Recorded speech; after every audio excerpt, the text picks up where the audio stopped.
Hello વિદ્યાર્થી મિત્રો, good morning. આપણે લાસ્ટ લેક્ચરની અંદર VACPR સિદ્ધાંત પ્રમાણે અણુના મધ્યસ્થ પરમાણુ પાસે એક પણ અબંધકારક ઇલેક્ટ્રોન યુગ્મ ન હોય તેવા અણુના ભૌમિતિક આકાર વિશે સમજેલા છે. હવે વિદ્યાર્થી મિત્રો, એ કોષ્ટકનો જો આપણને ખ્યાલ હશે ને તો જ આપણે આ બીજા કોષ્ટકમાં સમજી શકીશું. એટલે એ કોન્સેપ્ટ આપણે ધ્યાનમાં રાખવાનો રહેશે કે ભાઈ અણુનો જે ભૌમિતિક આકાર છે એ અણુના પ્રકાર ઉપર, સંકરણ પર, બંધકારક અને અબંધકારક ઇલેક્ટ્રોન યુગ્મની સંખ્યા પર અને ઇલેક્ટ્રોન યુગ્મની અપાકર્ષણ બળની માત્રા ઉપર આધારિત છે. એ કોન્સેપ્ટ આપણે ક્લિયર રાખવાનો છે. એટલે લાસ્ટ વિડીયો લેક્ચરમાં જે આપણે કોષ્ટક સમજેલા છે તેમાં સંકરણ બી આપણે ટૂંકમાં સમજાવવાનો પ્રયત્ન કરેલો છે કે ભાઈ મિથેન અણુમાં sp3 સંકરણ આપણે પ્રાપ્ત થતું જોવા મળે. એ સિવાય PCl5માં sp3d સંકરણ, SF6માં સલ્ફર હેક્ઝાફ્લોરાઇડમાં sp3d2 સંકરણ આપણને પ્રાપ્ત થતું જોવા મળે. એટલે અણુનો ભૌમિતિક આકાર જે પરિબળો ઉપર આધાર રાખે છે એના વિશેનો કમ્પ્લીટ કોન્સેપ્ટ આપણે સમજાવવાનો પ્રયત્ન કરેલો છે. તો હવે આજના વિડીયો લેક્ચરમાં શું કરીશું? તો આજના વિડીયો લેક્ચરમાં અણુના મધ્યસ્થ પરમાણુ પાસે એક કરતાં વધારે અબંધકારક ઇલેક્ટ્રોન યુગ્મ હોય એવા અણુના ભૌમિતિક આકાર વિશે આપણે સમજવાનો પ્રયત્ન કરીશું.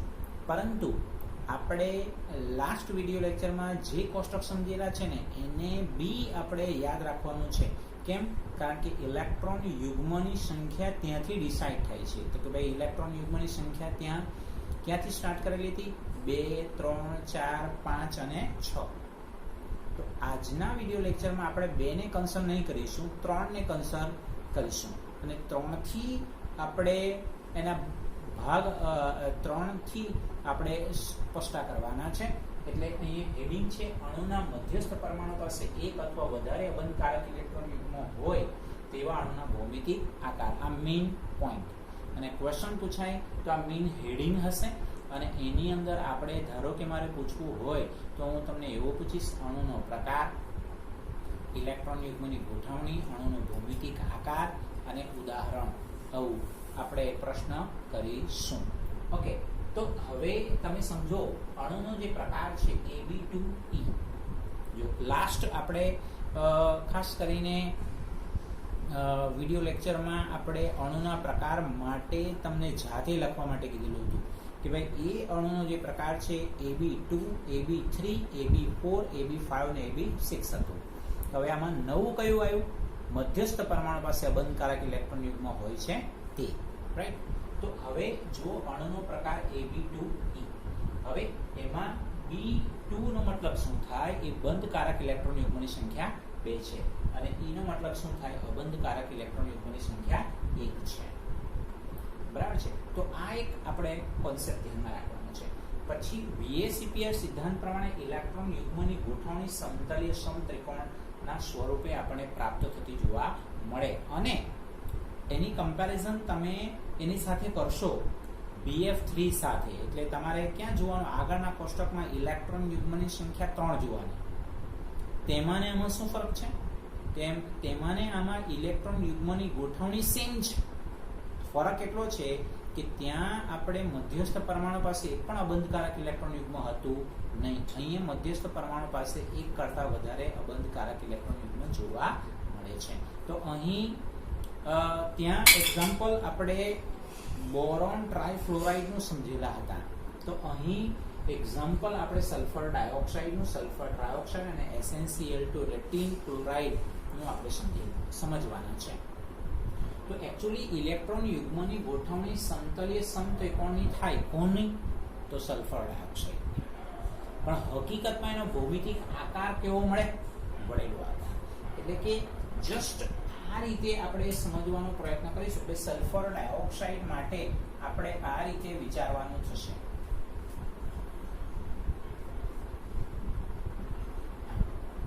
તો આપણને એવો પ્રશ્ન થાય કે ભાઈ શા માટે ઇલેક્ટ્રોન યુગ્મની ગોઠવણી તો સમતલીય સમત્રિકોણના સ્વરૂપે સલ્ફર ડાયોક્સાઇડની મળે? એટલે આ સલ્ફર, આ ઓક્સિજન અને ઓક્સિજન.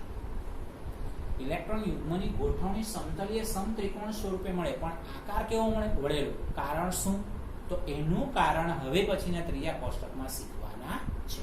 તો એનું કારણ એક જ છે, એકચ્યુઅલી ખરેખર કે બંધકારક ઇલેક્ટ્રોન યુગ્મ છે એ બંધકારક ઇલેક્ટ્રોન યુગ્મ કરતા અબંધકારક ઇલેક્ટ્રોન યુગ્મ બરાબર છે, અને બંધકારક ઇલેક્ટ્રોન યુગ્મ ની અપાકર્ષણ બળની માત્રા. એટલે આપણે કયો કોન્સેપ્ટ આપણે યાદ રાખવાનો થશે? આ કોન્સેપ્ટ યાદ રાખવાનો. Lone pair dash lone pair is greater than lone pair dash bonding pair is greater than bonding pair dash bonding pair. એટલે આમાં સલ્ફર ડાયોક્સાઇડ અણુનો આકાર બરાબર છે વળેલો છે, એનું કારણ આપણને ત્રીજા કોષ્ટકમાં આપી દીધેલું જોવા મળે, જેમાં એવું સ્પષ્ટ કરેલું છે કે અબંધકારક અને બંધકારક ઇલેક્ટ્રોન યુગ્મની અપાકર્ષણ બળની માત્રા એ ખરેખર બંધકારક અને બંધકારક કરતા વધારે છે. એટલે એકચ્યુઅલી એમાં બંધકોણની વેલ્યુ 120 ને બદલે 119.5 આપણને પ્રાપ્ત થતી જોવા મળે. એવું આપણે યાદ રાખવાનું થશે. આપણે આ પ્રમાણેની કોન્સેપ્ટના માટે આપણે કન્સિડર કરવાનું થશે. એટલે આ બે મુદ્દાઓ આપણે આના માટે ધ્યાનમાં રાખવાનું થશે. ઓકે, તો આ એક પોઈન્ટ આપણે ધ્યાનમાં રાખવાનું છે. બીજું કે સલ્ફર ડાયોક્સાઇડ અણુ, સલ્ફર ટ્રાયોક્સાઇડ અને tin chloride SnCl2 tin chloride, તો એ જે અણુ છે એ અણુની અંદર સંકરણ આપણે કયું પ્રાપ્ત થશે? તો sp2 સંકરણ પ્રાપ્ત થતું જોવા મળે.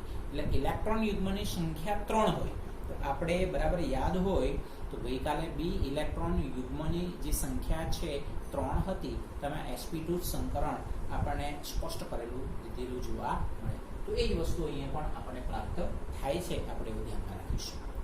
કેવી રીતે મળે છે બહુ ડિટેલમાં આપણે પછી આપણે આ ચેપ્ટરમાં સંકરણનો ટોપિક આવે છે તો ત્યાં સમજવાનો પ્રયત્ન કરીશું. ત્યાર પછી હવે ઇલેક્ટ્રોન યુગ્મની સંખ્યા 2 થી તો સ્ટાર્ટ નહીં કરી, ડાયરેક્ટ 3, 4, 5 ને 6. તો હવે સમજો 4 ઇલેક્ટ્રોન યુગ્મની સંખ્યા 4, તો 4 ના ભાગ કેવી રીતે પાડ્યા વિદ્યાર્થી મિત્રો? જો 4 ના ભાગ પાડ્યા આપણે બે રીતે, 3 ને 1, 2 ને 2 એવી રીતે. એટલે બંધકારક ઇલેક્ટ્રોન યુગ્મની સંખ્યા 3 અને અબંધકારક ઇલેક્ટ્રોન યુગ્મની સંખ્યા 1. બરાબર છે. તો ઇલેક્ટ્રોન યુગ્મની ગોઠવણી કયા સ્વરૂપે થાય? સમચતુષ્ફલક. કયા અણુમાં? તો કે ભાઈ એમોનિયા છે ખાસ કરીને, અને એમોનિયામાં તો એકચ્યુઅલી બરાબર યાદ હોય તો આપણે અગાઉ 20 સ્પષ્ટ કરી દીધેલ છે. એમોનિયામાં આ રીતે નાઇટ્રોજન મધ્યસ્થ પરમાણુ. તો ઇલેક્ટ્રોન યુગ્મની ગોઠવણી એકચ્યુઅલી સમચતુષ્ફલકીય સ્વરૂપે મળે, પણ હકીકતમાં એનો આકાર કેવો મળે છે? ત્રિકોણીય પિરામિડ. કેમ મળે છે? તો એનું કારણ હવે પછીના ત્રીજા કોષ્ટકમાં આપણે સમજવાનો પ્રયત્ન કરીશું. જે ત્રીજું જે કોષ્ટક છે વિદ્યાર્થી મિત્રો, ત્રીજું કોષ્ટક એ માત્ર ને માત્ર MCQ માટે છે. આ પહેલું અને બીજું કોષ્ટક એ MCQ માટે પણ છે અને સબ્જેક્ટિવ માટે પણ છે. તો એની અંદર દરેક વિગતો આપણે યાદ રાખવાની રહેશે. આપણે આવું કન્સિડર કરવાનું છે. આપણે ધ્યાનમાં રાખીશું. તો આપણે આ લેક્ચરમાં સમજવાના છે. ઓકે, એટલે ત્રિકોણીય પિરામિડલ આકાર કોનો? એમોનિયા, નાઇટ્રોજન ટ્રાઇફ્લોરાઇડ, ફોસ્ફીન અને H3O પ્લસ આયન માટે. બરાબર છે. તો આ 3 અને 1, હવે 2 અને 2 એટલે બંધકારક ઇલેક્ટ્રોન યુગ્મની સંખ્યા 2, અબંધકારક ઇલેક્ટ્રોન યુગ્મની સંખ્યા પણ 2. એમાં પણ ઇલેક્ટ્રોન યુગ્મની ગોઠવણી કયા સ્વરૂપે થાય? સમચતુષ્ફલકીય સ્વરૂપે થાય. પણ હકીકતમાં આકાર કેવો મળે? વળેલો આકાર મળે, વી આકાર પ્રાપ્ત થતો જોવા મળે. અને આ તો જનરલી આપણને ખબર જ છે. H2O માટે આપણે આવું જાણીએ જ છે. બરાબર. તો એનું બી રીઝન આપણે સમજવાના છે કે ભાઈ ઇલેક્ટ્રોન યુગ્મની ગોઠવણી તો સમચતુષ્ફલકીય સ્વરૂપે થાય, તો હકીકતમાં એનો આકાર વળેલો કેમ દેખાય? VSEPR સિદ્ધાંત પ્રમાણે. તો એનું બી કારણ આપણે સમજવાના છીએ. તો એમાં એક્ઝામ્પલ કયા છે? H2O, H2S અને F2O. આવું આપણે યાદ રાખવાનું છે. આપણે સમજો વિદ્યાર્થી મિત્રો, આપણે જે એક્ઝામ્પલ અહીં દર્શાવવાનો જે પ્રયત્ન કર્યો છે, એક કરતાં વધારે એક્ઝામ્પલ દર્શાવવાનો એટલા માટે પ્રયત્ન કરેલો છે કારણ કે આપણે MCQ સોલ્વ કરવામાં સરળતા રહેશે. એટલે આ 3 કોષ્ટક પૂરા થાય ને એટલે એના ઉપર ડિપેન્ડેબલ MCQ તમે સોલ્વ કરી જ નાખજો. બરાબર છે. એટલે આપણો કોન્સેપ્ટ બરાબર ક્લિયર થઈ જશે. ત્યાર પછી એટલે હવે સમજો આ સમચતુષ્ફલકીયનો પાર્ટ આવે એટલે sp3 સંકરણ આપણને પ્રાપ્ત થતું જોવા મળે. એટલે ખાસ કરીને ઇલેક્ટ્રોન યુગ્મની સંખ્યા 4 અને આપણે લાસ્ટ અગાઉના કોષ્ટકમાં બી તમે જોજો ઇલેક્ટ્રોન યુગ્મની સંખ્યા 4 હતી તો તેની અંદર એક્ઝામ્પલમાં મિથેન અને એમોનિયમ આયન નું એક્ઝામ્પલ આપેલું હતું. તો એમાં બી સંકરણ sp3 પ્રાપ્ત થતું જોવા મળે. એટલે એમાં ને આમાં શું ફરક દેખાય છે? ત્યાં મધ્યસ્થ પરમાણુ પાસે પણ અબંધકારક ઇલેક્ટ્રોન યુગ્મ ન હતું, અહીં મધ્યસ્થ પરમાણુ પર એક કરતા વધારે અબંધકારક ઇલેક્ટ્રોન યુગ્મ છે. બરાબર છે. તો આ કોન્સેપ્ટ આપણે યાદ રાખવાનો રહેશે. ત્યાર પછી હવે ઇલેક્ટ્રોન યુગ્મની જે સંખ્યા છે 5, તો એના બી બે ભાગ પાડવાના છે. 4 ને 1 5, 3 ને 2. એટલે અણુનો પ્રકાર શું હશે? Ab4E અને Ab3E2. તો Ab4E માં ત્રિકોણીય દ્વિપિરામિડ. ત્રિકોણીય દ્વિપિરામિડ એટલે કેવી રીતે સમજવાનું થશે વિદ્યાર્થી મિત્રો? તો આ તમારો ત્રિકોણ બની ગયો, આ ટ્રાયેંગલ બની ગયો. ટ્રાયેંગલ બની ગયો બરાબર છે. અધરવાઇઝ તમે અહીંયાથી બી ટ્રાયેંગલ બનાવો તો પણ ચાલે. અને આ તમારી એક સરફેસ થઈ ગયો અને આ બીજી આ થઈ ગયું. એટલે ત્રિકોણીય દ્વિપિરામિડ ઇલેક્ટ્રોન યુગ્મની ગોઠવણી આપણને ત્રિકોણીય દ્વિપિરામિડ સ્વરૂપે મળે. પરંતુ હકીકતમાં અણુનો જે આકાર છે સલ્ફર ટેટ્રાફ્લોરાઇડ, અણુનો જે આકાર છે ચીચવો આકાર આપણને મળે છે. ચીચવો એટલે કર્વત. એટલે હાથો જે છે સમજો વિદ્યાર્થી મિત્રો, આ જે હાથો આપણને મળે છે એ હાથો આપણને કેવી રીતે પ્રાપ્ત થતો જોવા મળે? એટલે હાથા માટેની જ્યારે વાત કરીએ છીએ ત્યારે આપણે આ હાથો બસ આ હાથો કહેવાય અને આ તમારો પર્વતનો ભાગ, નીચેની જે ધારવાળી જે ભાગ છે તે આપણે એને સમજવાનું થશે. એટલે એમાં એક જ એક્ઝામ્પલ છે SF4, જેમાં શું છે? બંધકારક ઇલેક્ટ્રોન યુગ્મની સંખ્યા 4 છે અને બંધકારક ઇલેક્ટ્રોન યુગ્મની સંખ્યા 1 છે. એવી જ રીતે બંધકારક ઇલેક્ટ્રોન યુગ્મની સંખ્યા 3 અને અબંધકારક ઇલેક્ટ્રોન યુગ્મની સંખ્યા 2. તો એમાં પણ ઇલેક્ટ્રોન યુગ્મની ગોઠવણી ત્રિકોણીય દ્વિપિરામિડ સ્વરૂપે મળે, પણ આકાર કયો મળે છે? T આકાર પ્રાપ્ત થતો જોવા મળે. ClF3 અને ClF3 માટે આપણે સિમ્પલ વિચારીએ તો આમ થઈ જશે. એટલે મધ્યસ્થ પરમાણુ તમારો કયો થવાનો? Cl, આ ફ્લોરિન અને આ ફ્લોરિન. તો આ T આકાર આપણને પ્રાપ્ત થઈ જતો જોવા મળે. આપણે એવું ધ્યાનમાં રાખી શકાય. તો આ એક કોન્સેપ્ટ આપણે ધ્યાનમાં રાખવાનું છે. તો કે ભાઈ અહીંયા કેમ આકાર ચેન્જ થયો? અહીં એનું કારણ છે કે અણુનો પ્રકાર ચેન્જ થઈ જાય છે. કારણ કે અણુનો પ્રકાર એટલે 4 અને 1 મળે છે, એટલે 3 ને 2 મળે છે. બરાબર છે. એટલે અણુનો ભૌમિતિક આકાર, આ બધા જે પરિબળો ઉપર છે તો એનું મેઇન રીઝન આ છે. અને એમાં અભિધારણા ખૂબ મહત્વની ભૂમિકા ભજવતું જોવા મળે. આપણે એવું ધ્યાનમાં રાખી શકાય છે. અણુનો પ્રકાર બદલાવાની સાથે અણુનો આકાર પણ, ભૌમિતિક આકાર પણ ચેન્જ થઈ જતો જોવા મળે છે. એ આપણે ખાસ યાદ રાખવાનું થશે. ત્યાર પછી ઇલેક્ટ્રોન યુગ્મની એટલે એમાં સંકરણનો પાર્ટ sp3d, જેમ PCl5 માં આપણે એક્ઝામ્પલ સમજેલા હતા બસ છે, તો એ ધ્યાનમાં રાખવાનું થશે. ત્યાર પછી ઇલેક્ટ્રોન યુગ્મની સંખ્યા 6, એટલે એમાં 5 અને 1, 4 ને 2 બીજા પણ ભાગ પડે. એવું નથી કે હવે 6 ના ભાગ 2 પડે, એવું નથી. 5 અને 1 અને 4 ને 2, 3 અને 3 પણ ભાગ પડે, એ બી ખ્યાલ છે. પણ આપણે કોષ્ટકમાં નથી આપ્યું એટલે આપણે એને બહુ વધારે ડિટેલમાં બીજા અણુનું ધ્યાનમાં રાખવાની જરૂરિયાત નથી. બરાબર છે.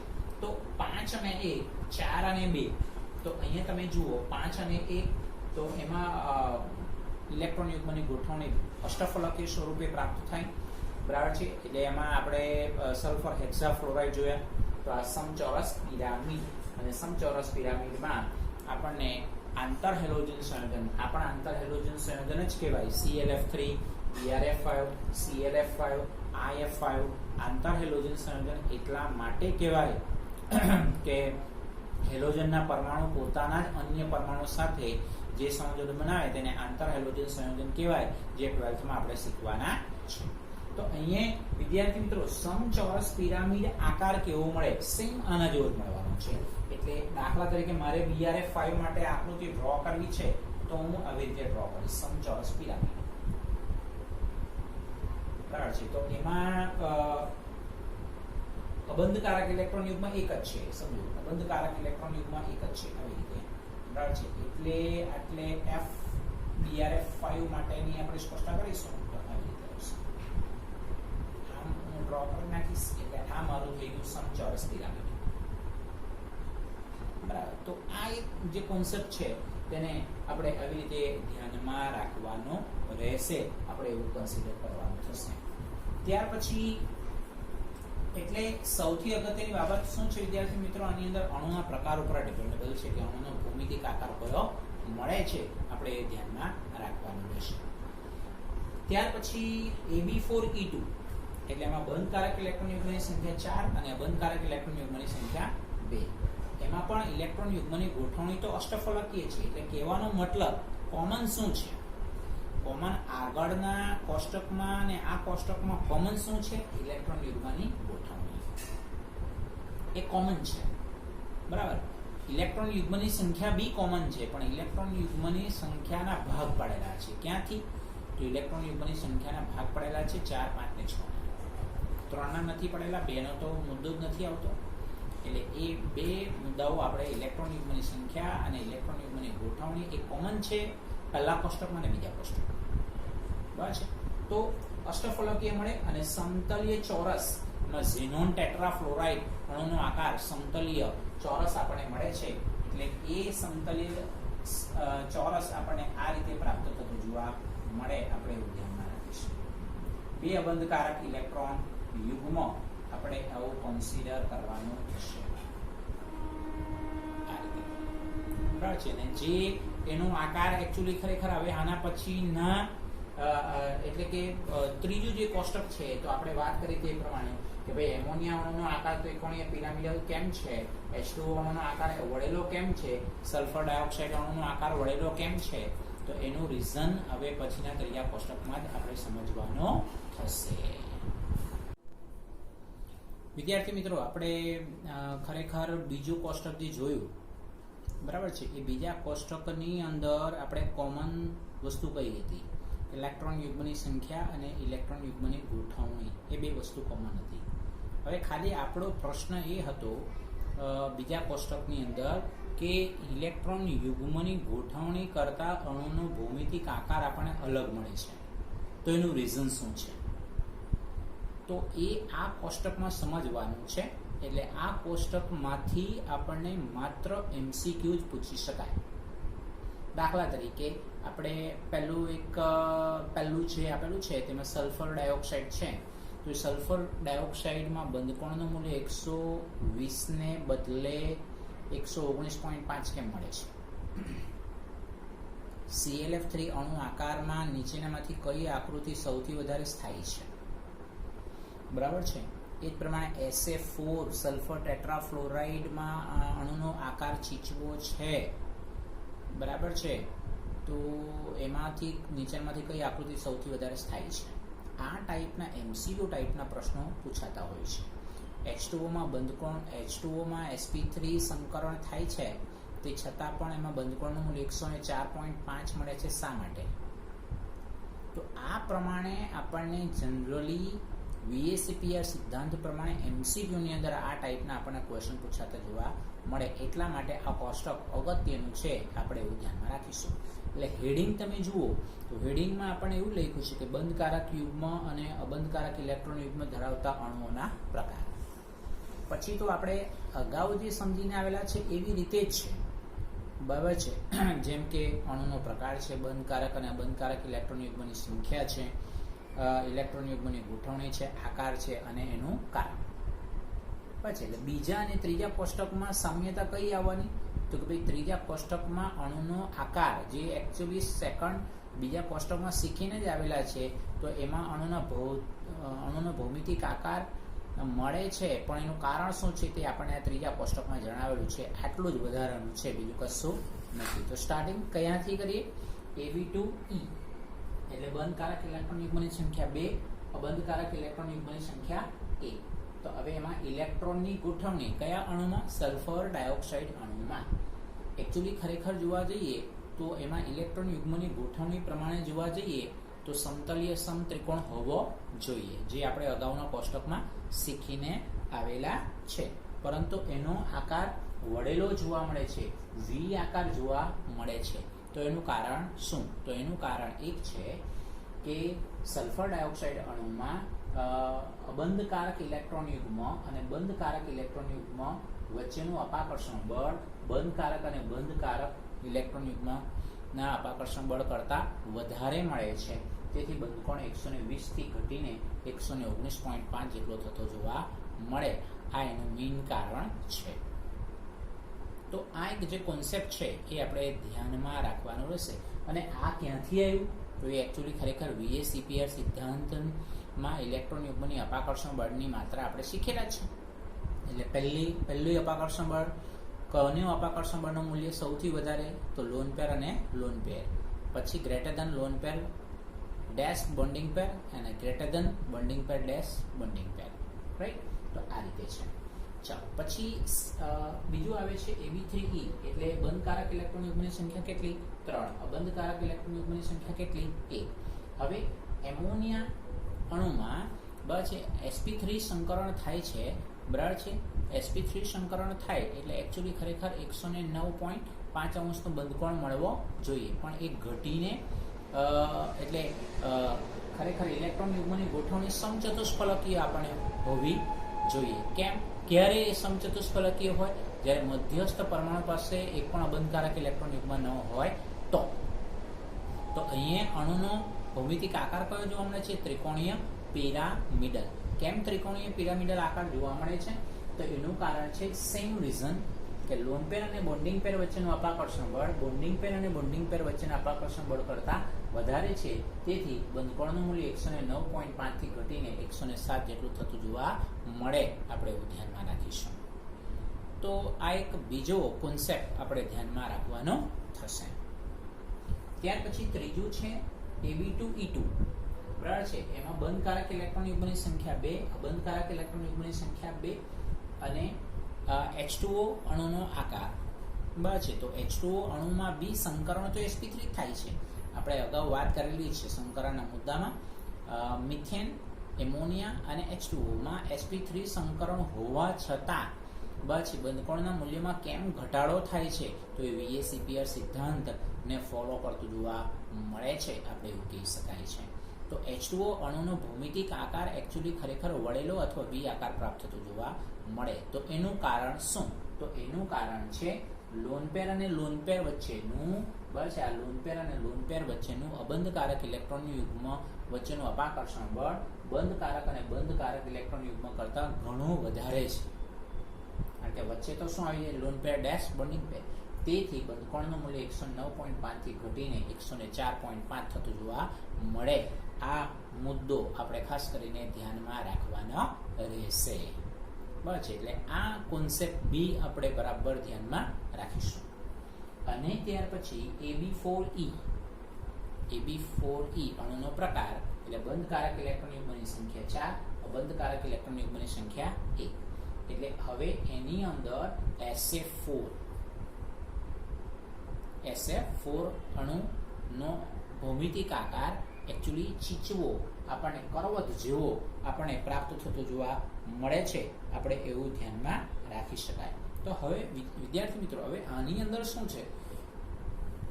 એની અંદર જે સલ્ફર ઉપર અબંધકારક ઇલેક્ટ્રોન યુગ્મ છે ને, એ બે અલગ અલગ સ્થાનમાં ગોઠવાયેલું છે. એટલે આ જે છે અક્ષીય સ્થાનમાં ગોઠવાયેલું છે, એટલે કે 90 અંશના ખૂણે ગોઠવાયેલું છે. જ્યારે બીજી આકૃતિમાં તમે જુઓ, આ અબંધકારક ઇલેક્ટ્રોન યુગ્મ સલ્ફર પરનું અબંધકારક ઇલેક્ટ્રોન યુગ્મ ઇક્વેટોરિયલ પોઝિશનમાં ગોઠવાયેલું છે. ઇક્વેટોરિયલ પોઝિશનમાં ગોઠવેલું છે. અહીંયા ગોઠવો અથવા અહીંયા, તો એને ઇક્વેટોરિયલ પોઝિશન કહેવાય. ત્રિકોણની અંદર હોય તો ઇક્વેટોરિયલ વિષુવવૃત્તીય, અને ત્રિકોણની બહાર એમ લંબ લંબ તો અક્ષીય સ્થાન આપણે એવું કહી શકાય. તો એકચ્યુઅલી ખરેખર અહીંયા આ SF4 ની બી આકૃતિ શા માટે વધારે સ્થાયી છે? આપણને કારણમાં એવું જ પૂછે, MCQમાં એવું જ પૂછે. આ તમને આકૃતિ આપી દે અને પછી એવું કહે કે આમાંથી, અને બીજી કોઈ એક આકૃતિ આપે તો એમાંથી તમને પૂછે કે આમાંથી SF4 નો કયો અણુ સૌથી વધારે સ્થાયી છે? તો ઇક્વેટોરિયલ પોઝિશનમાં અબંધકારક ઇલેક્ટ્રોન યુગ્મ છે, તો એ અબંધકારક અને બંધકારક ઇલેક્ટ્રોન યુગ્મ વચ્ચેનું જે અપાકર્ષણ બળ ઓછું થઈ જાય. કેમ? કારણ કે અહીંયા તમે બરાબર ધ્યાનપૂર્વક જુઓ, બરાબર છે, તો અહીંયા તમારી પાસે ખરેખર જોવા જઈએ તો ખાસ કરીને 3 એટલે આ 1, 2 અને 3 લોન પેર અને બોન્ડિંગ પેર વચ્ચેનું અપાકર્ષણ બળ જોવા મળે. જ્યારે એકચ્યુઅલી ખરેખર આટલે તમે જોવા જાઓ તો બે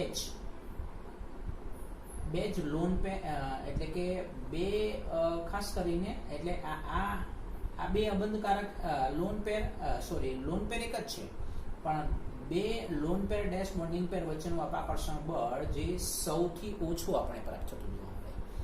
એટલા માટે આ બી આકૃતિ સૌથી વધારે સ્થાયી છે.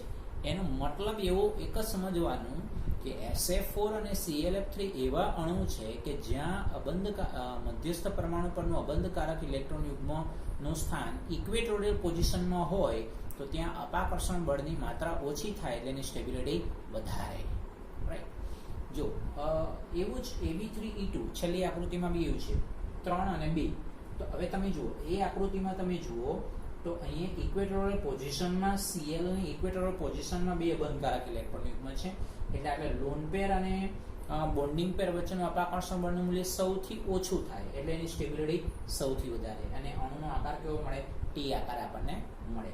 જ્યારે અહીંયા તમે જુઓ ખાસ કરીને આ એક અક્ષીય સ્થાનમાં લોન પેર ગોઠવાયેલું છે, એટલે બે અક્ષીય સ્થાનમાં લોન પેર ગોઠવાયેલા છે, એટલા માટે અપાકર્ષણ બળની માત્રા બંનેની વધી જાય છે, એટલે અપાકર્ષણ બળની માત્રા ઓછી થઈ જાય છે. એટલે એ આકૃતિ એ સૌથી વધારે સ્થાયી છે, આપણે એવું ધ્યાનમાં રાખી શકાય. એટલે અહીંયા લખ્યું છે જો એ આકૃતિમાં લોન પેર વિષુવવૃત્ત સ્થાનમાં છે, તેથી લોન પેર બોન્ડિંગ પેર વચ્ચેનું અપાકર્ષણ બીજામાં જેમાં લોન પેર અક્ષીય સ્થાનમાં છે, અક્ષીય સ્થાનમાં આમાં પણ અક્ષીય સ્થાનમાં છે તેના કરતા ઓછા છે. લોન પેર બોન્ડિંગ પેર વચ્ચેનું અપાકર્ષણ બળ એના કરતા ઓછા છે, તેથી બળ છે રચના એ સૌથી વધારે સ્થાયી છે.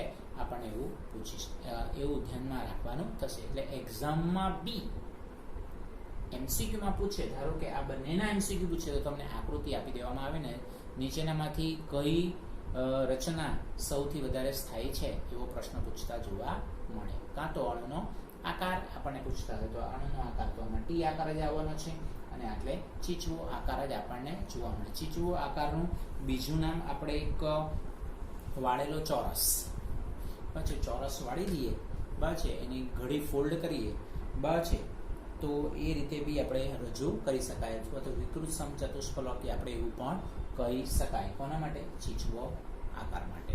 તો આટલું આપણે ધ્યાનમાં રાખીશું. એટલે હવે પછીના નેક્સ્ટ લેક્ચરની અંદર આપણે નેક્સ્ટ થિયરી ધ્યાનમાં રાખવાની રહેશે. એટલે આ આખો ટોપિક VACPR સિદ્ધાંતનો મોસ્ટ ઇમ્પોર્ટન્ટ ટોપિક છે, એને આપણે ધ્યાનમાં રાખીશું.